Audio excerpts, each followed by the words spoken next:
Namaskar, good afternoon everyone and welcome to everyone. Also, formally शुरू करने के पहले आप सबको जो हम लोग का नया वर्ष है, नया संवत्सर, उसकी सबको बहुत बहुत बधाई।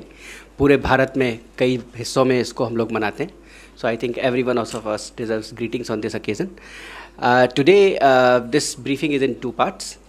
For the first part, we have Joint Secretary South, Shri Jaideep Mazumdar.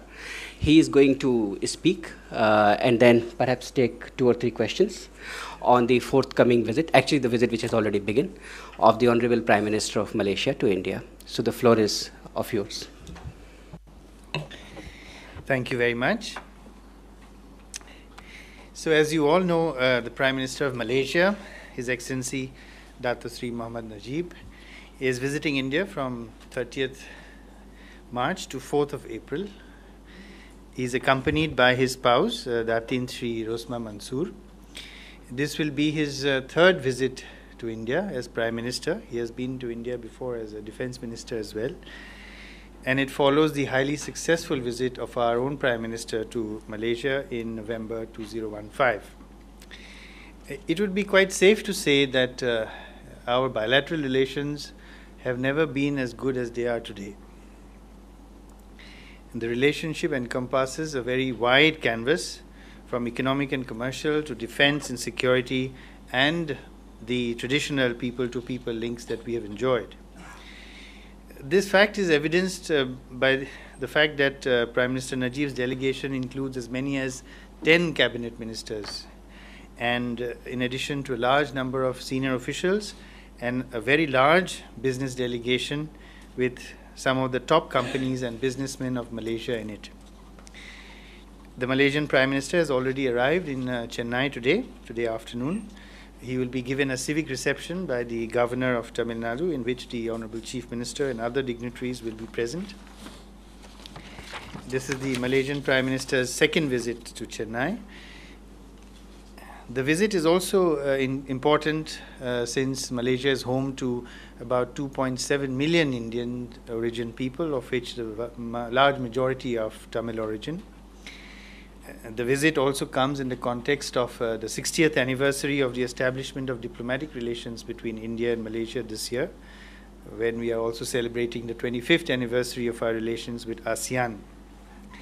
In New Delhi, Prime Minister Najib will be accorded a ceremonial welcome at Rashtrapati Bhavan.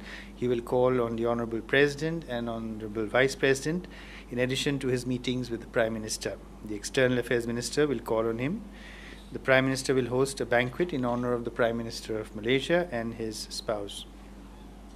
Several MOUs are expected to be signed during the visit.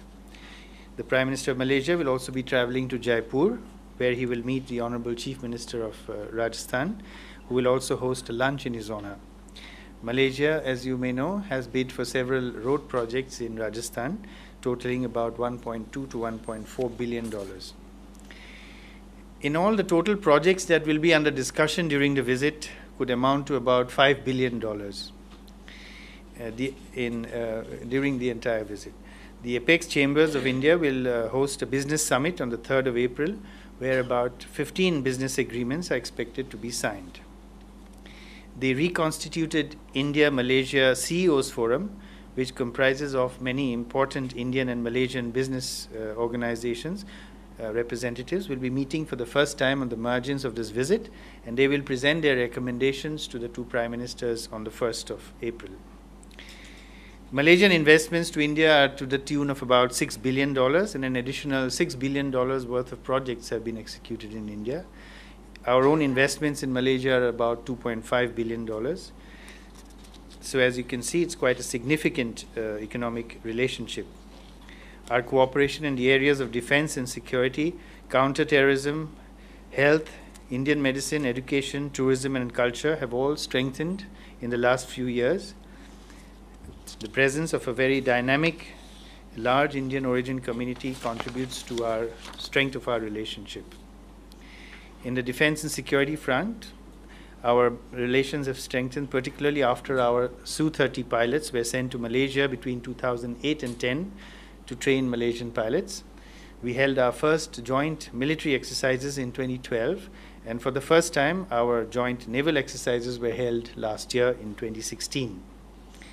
Counterterrorism is another area of close bilateral cooperation. We have signed an MOU on cyber terrorism during PM's visit to Malaysia last year in 2015. Overall, this visit is an extremely important one from a country with which has very close relations with India, and from a leader who has contributed considerably to enhance the India-Malaysia bilateral relations. Its added significance is that it comes on the 60th anniversary of establishment of diplomatic relations. Thank you for your attention, and I will take a few questions.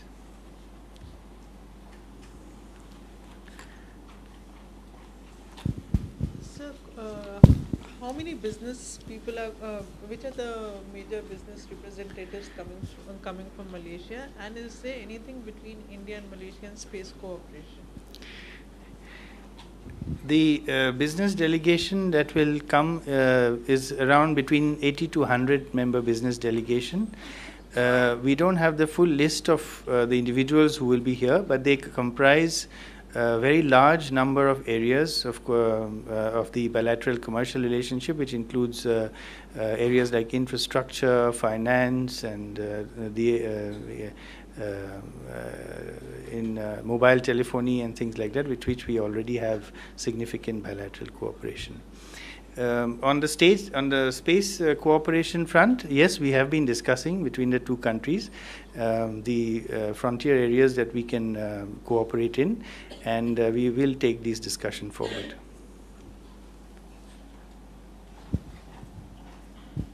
How much is ISIS going to be part of the talk, given the fact that a lot of Indians live in Malaysia and they work there, and there's a lot of movement between Malaysia and India?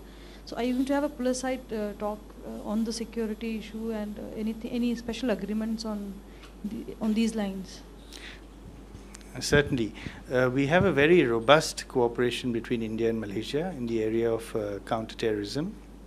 A very real-time exchange of information happens between agencies on both sides.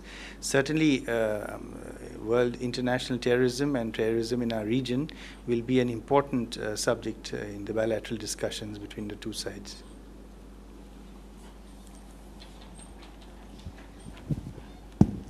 So the past 2 decades had seen a fair amount of discord between the two countries.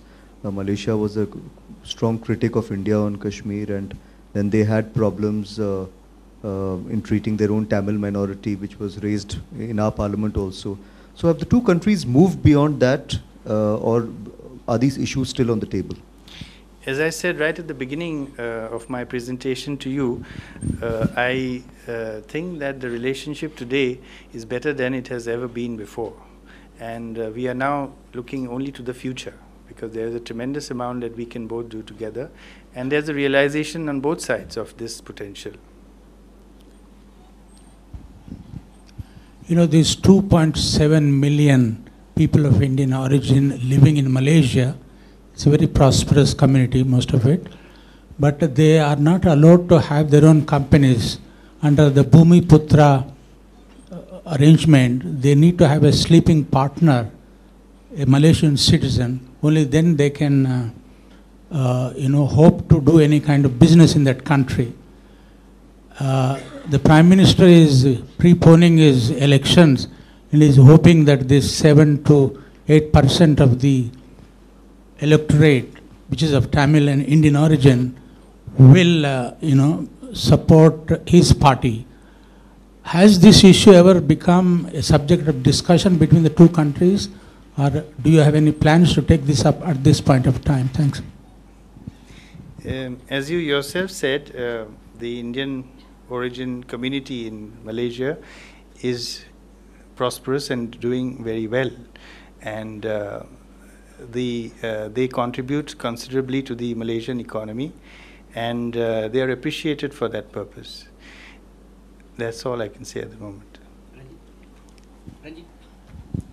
Any fresh agreement in defense sector for expanding defense cooperation between two countries? We are looking to take forward what was discussed during Prime Minister's visit to Malaysia in 2015.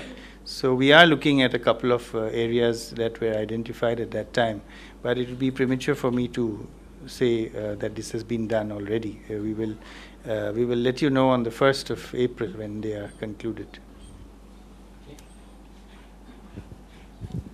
Sir, when Prime Minister went there in Malaysia, there were several agreements and MOUs regarding infrastructure sector.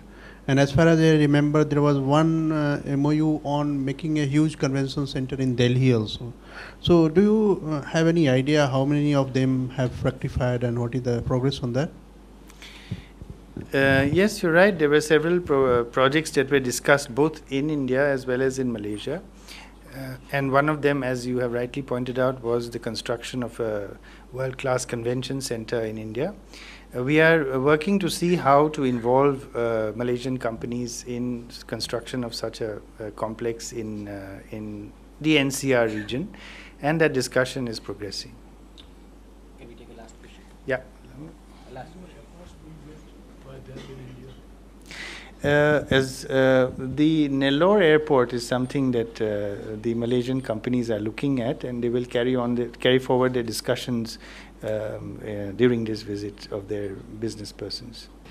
With that, let me thank JS South Shri Jaideep Majumdar for his very comprehensive opening statement and answers to your questions.